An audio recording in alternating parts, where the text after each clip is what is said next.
کہتے ہیں محمود غزنوی کا دور تھا۔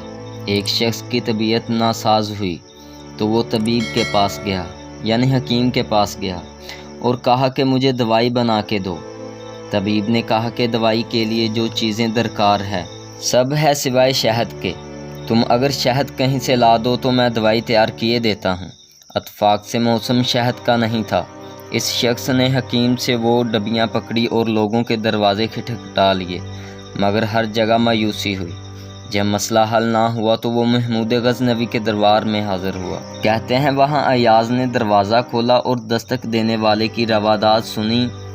اس نے وہ چھوٹی سی ڈبیاں دی اور کہا کہ مجھے اس میں شہد چاہیے۔ ایاز نے کہا آپ تشریف رکھیے، میں بادشاہ سلامت سے پوچھ کر بتاتا ہوں۔ ایاز وہ ڈبیاں لے کر بادشاہ کے سامنے حاضر ہوا اور عرض کیا کہ بادشاہ سلامت، ایک سائل کو شہد کی ضرورت ہے۔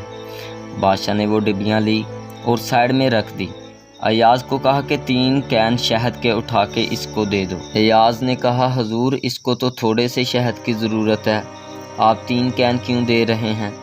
بادشاہ نے ایاز سے کہا ایاز وہ مزدور آدمی ہے، اس نے اپنی حیثیت کے مطابق مانگا ہے، ہم بادشاہ ہیں، ہم اپنی حیثیت کے مطابق دیں گے۔